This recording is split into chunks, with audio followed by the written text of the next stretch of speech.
Have you ever wondered why The Legend of Zelda is one of Nintendo's most successful IPs, despite it being the same stuff over and over again? Why the same blonde-haired boy runs around, stabbing monsters, throwing pots, and saves the princess? Well, you're in the right place. The Legend of Zelda is an amazing franchise. However, getting into it can, frankly, be hard and confusing. It's chock full of information that shifts depending on what game you play, and can make things confusing. This video will break down some constants in the Legend of Zelda series, go over some things that are mentioned frequently, although are not a constant, in world building lore. It's meant to be an easy way to get into the Zelda series, because as a kid, it was super confusing for me. So let's break it down by first going over the world creation myth.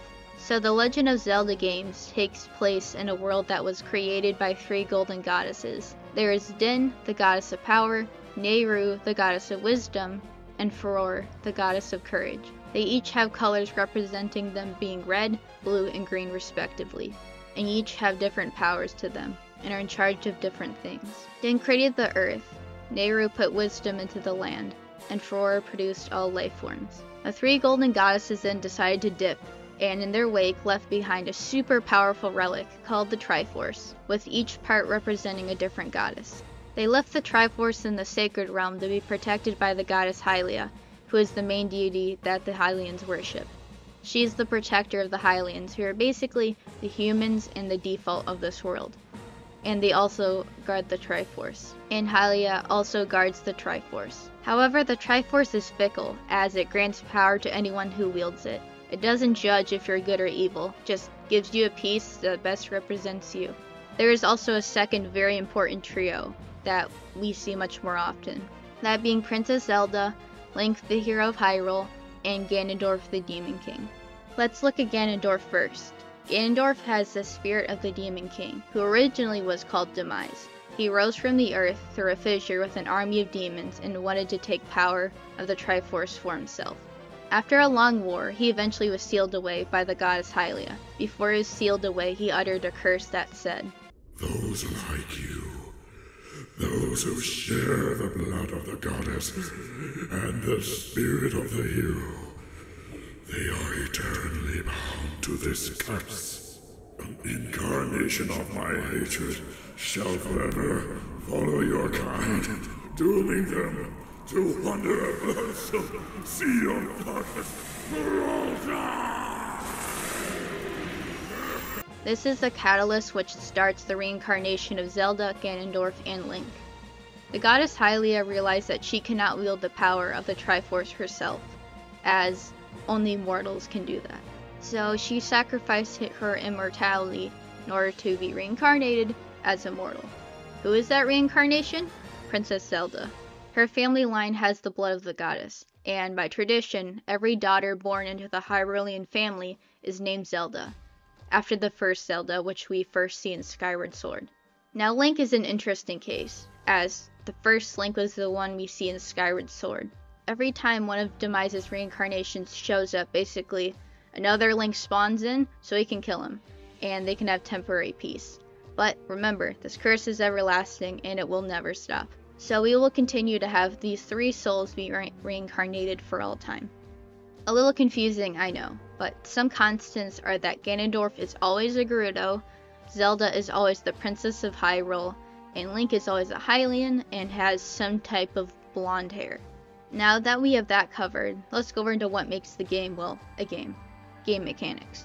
Now, I will not be talking about every single game mechanic because, dear lord, that would be a lot. But I will have some that are either constant or widely known in Zelda. Zelda is a puzzle, fantasy, combat, and RPG adventure style series. Yeah, that's a lot in terms, but the best way I can describe what happened. Basically, Link has to achieve some kind of goal, and usually has to complete an objective by completing a temple/dungeon/area where he has to kill a boss in order to free it. The dungeons are full of puzzles, and I hate that. I struggle with puzzles, so I basically play through everything except for majority of Breath of the Wild and Tears of the Kingdom with walkthroughs. I get so terrified I'm gonna miss something that I need someone to direct me where to go.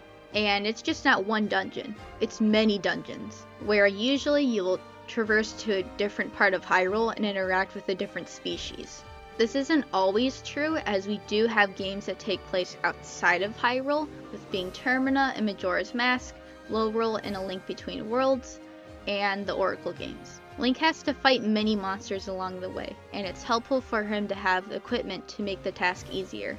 Now, what's the most recognizable equipment that Link has? The Master Sword, of course. The Master Sword is a single-handed long broadword sword. It was originally the Goddess Sword, but after being bathed in 3 sacred flames, it transformed into the Master Sword. It is the sword that seals the darkness, so basically it repels evil and it's the only thing that can usually seal Ganon. The sword is usually hidden away in a sacred location as it needs to be protected, that being the Korok Forest, Temple of Time, or in a dragon's head. Now, because it's a single-handed sword, what is Link gonna do with his extra hand? Bitch slap Ganon? How about a shield to protect him? That's where the Hylian shield comes in. It's the strongest and most durable shield in Breath of the Wild and Tears of the Kingdom, and it's usually found in random spots, like being able to buy it or it being in a grave or a dungeon.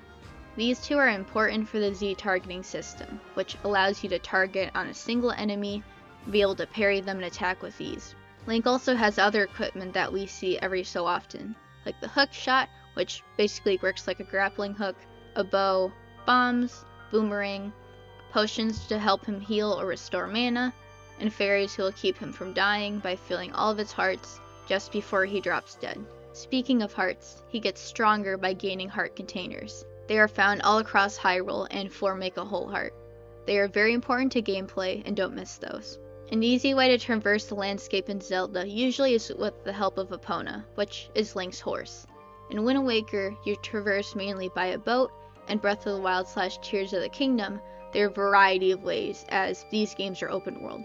But we all love Epona, and I love to listen to Epona's song. Speaking of songs and music, Zelda has by far the best, I think, video game soundtrack, except for Toby Fox's music, and it's really good.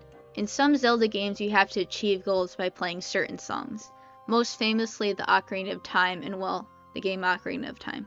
I personally think this game has the best music, and it's my 3rd favorite Zelda game behind Tears of the Kingdom and Breath of the Wild. There are so many songs that are great, and I'll go over a few of them.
Just some of my favorites. Also, the main theme is amazing per usual.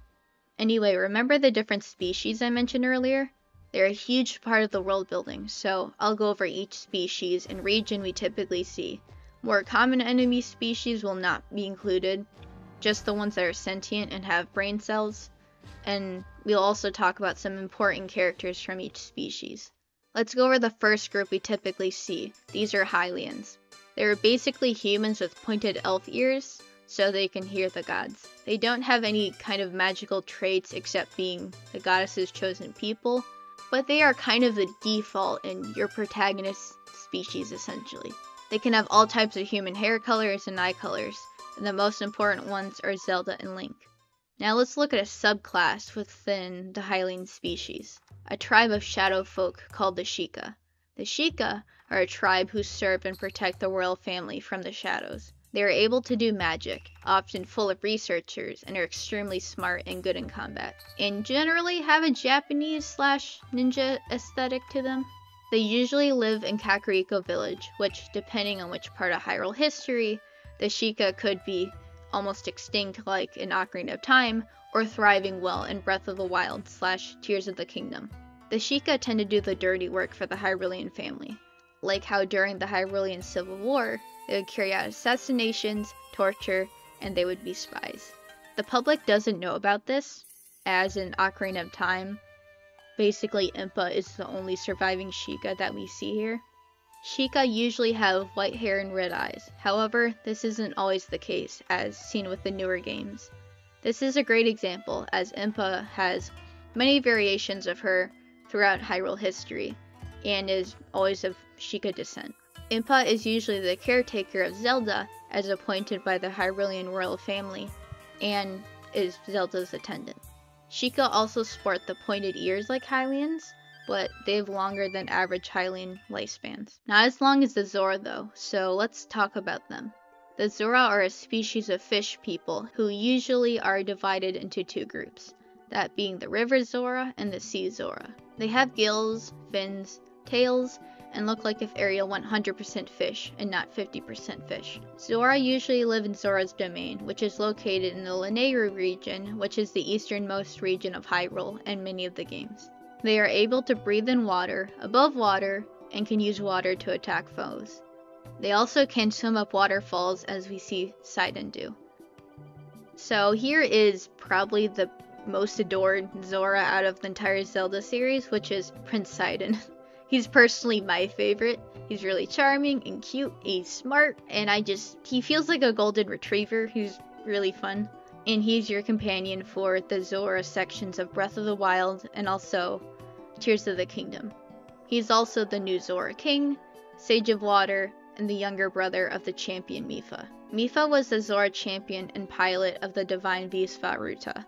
She has the ability to heal others, and was an excellent trident wielder. She also was super close with Breath of the Wild Link and had a crush on him, but she died like all the other champions in Breath of the Wild. Other important Zora characters are Princess Ruto, who is also a Sage of Water in Ocarina of Time. Okay, I'll be honest, there are a lot of Zora sages, so I'll go over them fast.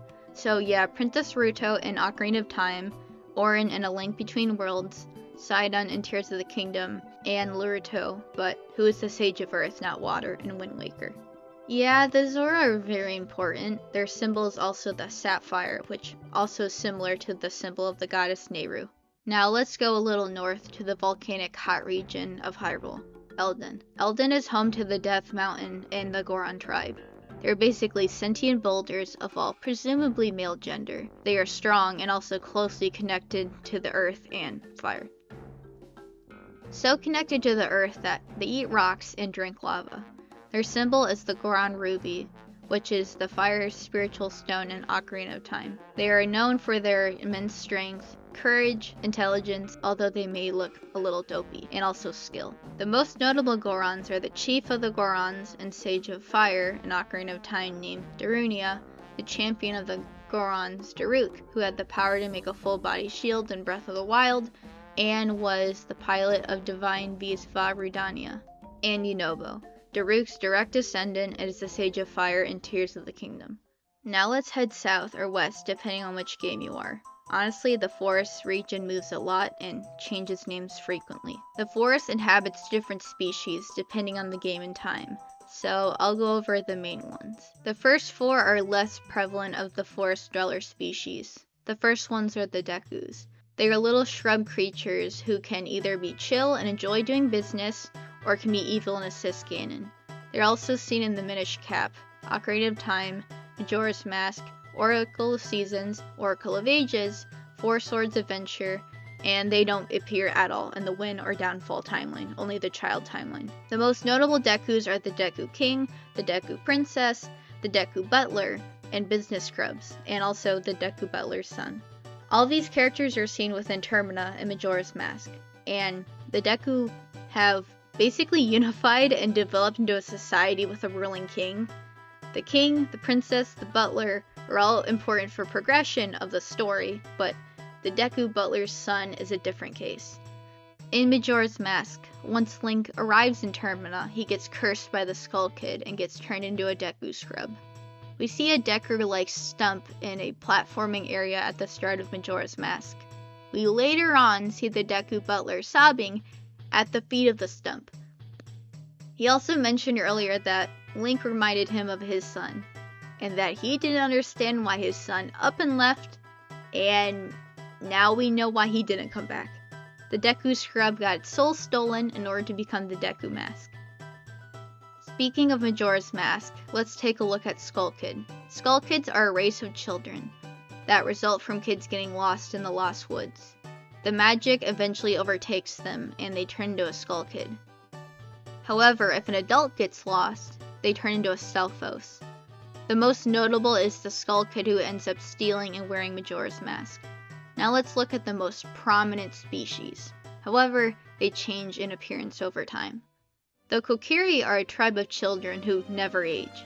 They were originally Hylian, but they changed as they decided to live closer to nature and stay away from the cities and developing world.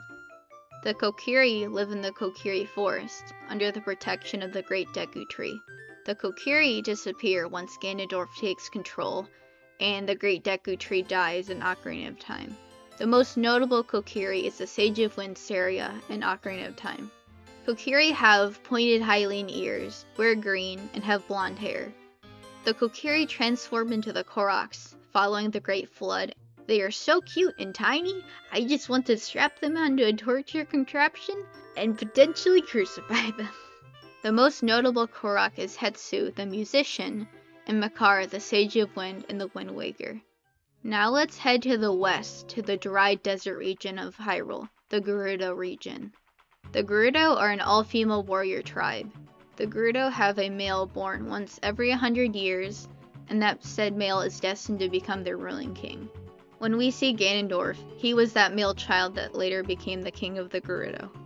That gets changed in Breath of the Wild, where we see Urbosa as chief 100 years before Breath of the Wild, and Riju, her direct descendant, becomes chief later on.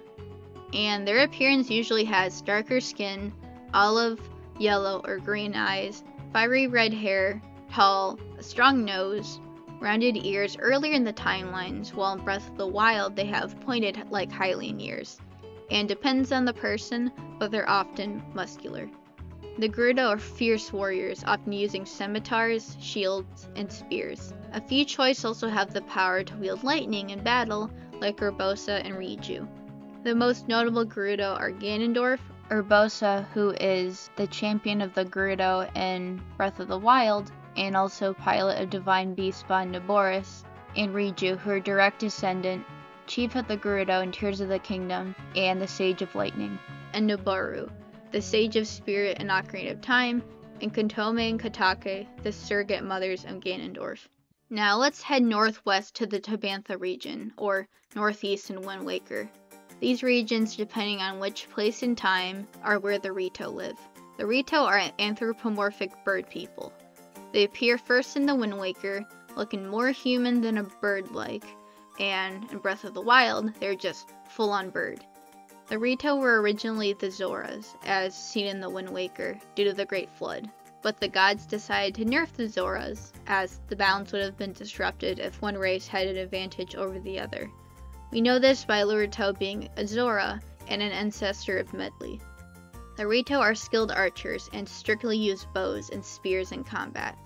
The most notable Rito are Revali, the Rito champion in Breath of the Wild and pilot of Divine Beast Va Meadow, Teba, the future Rito chief in Tears of the Kingdom and also companion in Breath of the Wild, Tulin, Sage of Wind in Tears of the Kingdom, and Medley, the Sage of Earth in Wind Waker.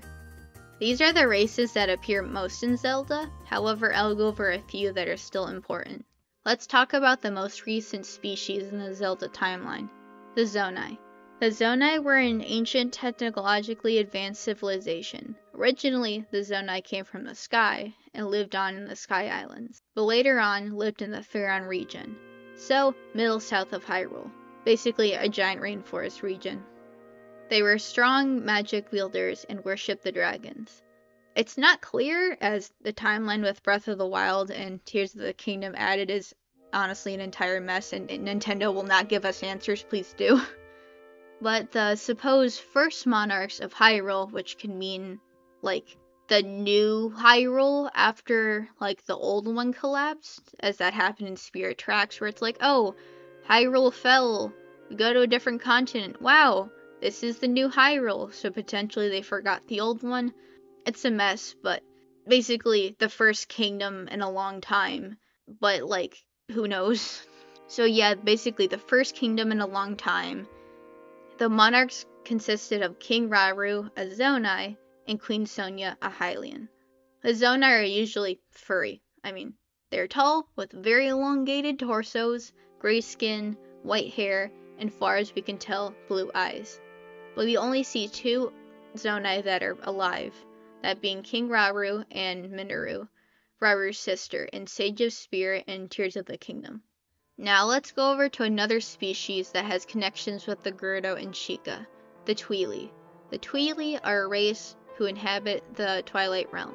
The Twili were originally a part of a tribe called the Interlopers, who used dark magic to cause havoc all across Hyrule.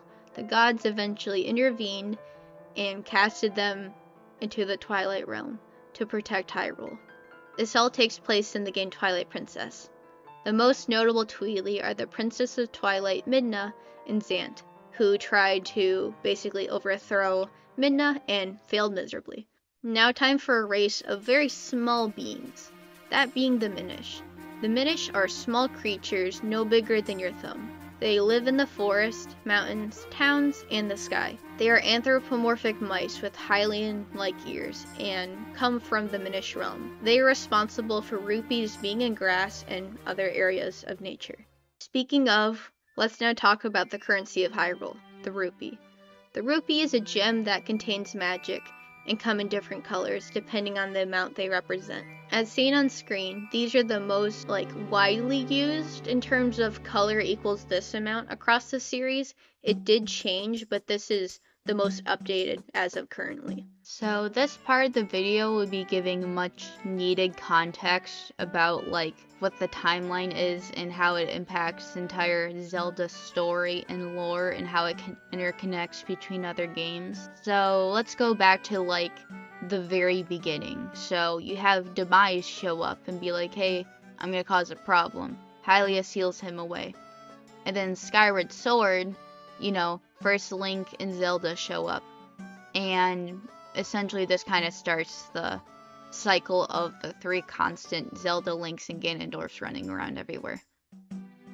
And then we have civilization being, actually established in the Minish Cap and Four Swords. And then essentially we reach Ocarina of Time. And before that, what happened was there was a Hyrulean civil war. It was mainly between the Hylians and the Gerudo. But after that mess, essentially, they all got unified under one banner, that being the Hyrulean royal family. And that causes issue because Ganondorf is mad and be like, I don't want to listen to the king. Decides to betray him. And that kicks off the events for Ocarina of Time. And Ocarina of Time is very important for the timeline, how everything splits. So essentially the plot of Ocarina of Time is, Link's a kid, talks to Zelda, and she's like, I don't trust this man, he bad, he gonna betray my dad. And Link has this ocarina he got from Saria, his childhood best friend, and he can play it and different things happen depending on the song. And Link has to get 3 spiritual stones, that being the Kokiri Emerald, the Goron Ruby, and the Zora Sapphire. And these 3 stones are the key to opening the door of time, which allows you to get access to the Master Sword, and also the sacred realm where the Triforce is kept. And Ganondorf knows this and sees Link, so essentially starts to follow him around. And once Link tries to grab the Master Sword, it goes, ew, you're a minor, be gone. And traps him in the sacred realm for 7 years until he is, I think, 17 or 18. And then Link essentially wakes up and he is an adult. And then Rauru, the Sage of Light, is like, congratulations, you hit puberty. Now you can use the Master Sword to try to defeat Ganondorf. And then essentially Link, goes to the temples, gets the medallions he needs, awakens the sages, and has to fight Ganon. So it's very unique what happens here. So essentially there are 3 timelines. There is the Fallen Hero timeline, which basically if Link, like adult Link, failed and died while fighting Ganondorf. And then there's the Child timeline, and then there is the quote missing hero or Wind timeline. And the Child timeline is where basically Kid Link is from. And what happens is essentially Kid Link can't use the Master Sword, grabs it. He goes from the Child timeline and gets moved to the Wind timeline. And suddenly he's a lot older. And so there is no Link anymore in the Fallen Hero timeline or the Child timeline. Link is now in the Wind timeline. And he defeats Ganondorf successfully. And then Princess Zelda's like, man, I feel bad. You're like an 11-year-old stuck in a 17-year-old's body. I'm gonna play the Song of Time and send you back. So basically Link goes from being an adult and being in the Wind timeline to going back to a child and being in the Child timeline. And, after that, Link basically goes on with his life. He tries to find Navi because she flew away. And he goes to Termina in Majora's Mask. And then his direct descendant is Link from Twilight Princess, and it goes to 4 swords again. But that leaves a gap in the Wind timeline. So essentially, Link is no longer there because Zelda sent him back to the old timeline. So essentially, Link stabs Ganondorf. It's like, woohoo, dude vanishes. And everything is all well and good till that cycle repeats. Ganondorf comes back, and no Link appears for some reason. He just doesn't spawn in. Instead, the gods poking him, be like, hey, we need a hero. Even where people are praying to the gods of bring back the green boy, he doesn't show up. And so that established Kingdom of Hyrule that was originally the one Ocarina of Time gets into chaos because of Ganondorf, and the gods decide, we're not gonna make Link show up, we're just gonna flood the place. And essentially that new Hyrule Kingdom is lost. It is completely gone underneath the waves. And now this leads into the Wind Waker, where Link has to fight Ganondorf and stuff, and he visits the old kingdom. And eventually a new Hyrule is established and a new continent in the Phantom Hourglass, and that continues on into Spirit Tracks. So essentially we have these 3 timelines, which are very important. And the Downfall timeline for sure is the longest.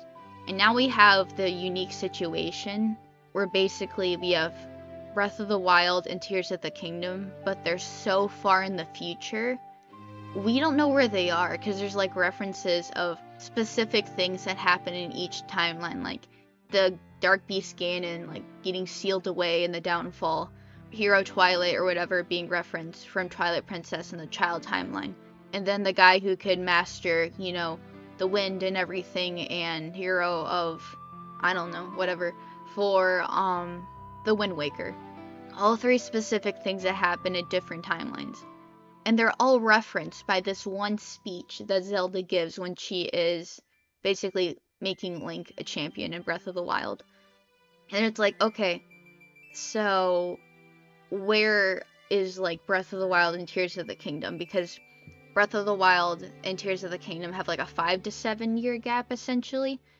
But it's so far removed from the timelines. It's potentially there is a timeline merge where it doesn't really matter. And I know Nintendo, how they develop their games, they do game mechanics first, then story after, and that's caused a lot of problems. Because it's where does this take place? Because it's so far removed. Essentially you have, the Zonai showing up and establishing Hyrule, and then however that period of time is until you have the first calamity 10,000 years before Breath of the Wild, and then you have the 100 years before the quote present in Breath of the Wild, where the Great Calamity Part 2, Electric Boogaloo happens, and then you have Tears of the Kingdom after that. But it's so far in the future, we don't know where it is, and that's just, caused a lot of problems. So currently, that is where the timeline stands.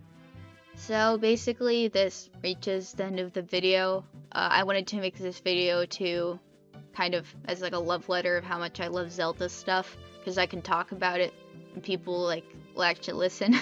Because I don't blame them if they don't want to listen to me to talk about Zelda for like 15 minutes nonstop.